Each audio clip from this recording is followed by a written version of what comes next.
आषाढी यात्रेनिमित्त सर्व संतांच्या पालख्या पंढरपूरजवळ आल्या, त्यामुळे भाविकांची पंढरपुरात अलोट गर्दी झाली आहे। विठ्ठल मंदिरापासून दर्शन रांग तब्बल 3 किलोमीटरवर गेली आहे। रांगेत 35,000 भाविक उभे आहेत। मंदिर समिती आणि जिल्हा प्रशासनाकडून भाविकांसाठी खूप साऱ्या सोयी सुविधा उपलब्ध करून दिल्या गेल्यात, त्यामुळे वारकऱ्यांमधूनही समाधान व्यक्त होतंय।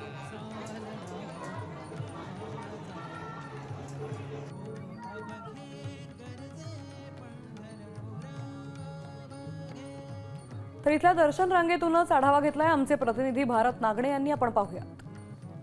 आषाढी एकादशीच्या सोहळ्याला आता पंढरपूरमध्ये सुरुवात झालेली आहे आणि विठ्ठल रुक्मिणीच्या पदस्पर्श दर्शनाला देखील मोठ्या प्रमाणामध्ये भाविकांनी गर्दी केलेली आहे। आपण पाहतो की आपण हे 15 सेट ही दर्शन रांग आहे। या दर्शन रांगेमध्ये मंदिर समितीकडून व्यवस्था करण्यात आलेली आहे। पिण्याचं पाणी असेल, स्वच्छता असेल, आरोग्य असेल, नाश्ता, चहा, पाणी आदी सगळ्या सोयी सुविधा या ठिकाणी केलेल्या आहेत। सध्या पावसाळ्याचे दिवस असल्याने या ठिकाणी पत्र्याचे शेड करून भाविकांची सुरक्षा या ठिकाणी केलेली आहे।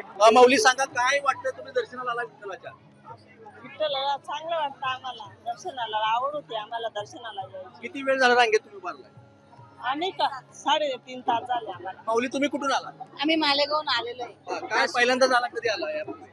यापूर्वी आम्ही पहिले आलो होतो, आम्हाला फक्त 16 वर्ष झाले, त्याच्यानंतर आलो आम्ही। काय दर्शन रांगेत काय त्रास होतोय? काय काहीच नाही, फ्रेश वाटतंय। चांगली स्वच्छता आहे? हो, एकदम व्यवस्थित। प्रशासनाने चांगली सोय केली? हो। कॅमेरामॅन राजू मिसाळसह भारत नागरे, साम टीव्ही न्यूज, पंढरपूर। मी नेहमी फक्त साम टीव्हीच पाहते, कारण त्यांच्या बातम्या मला रिलेट करतात।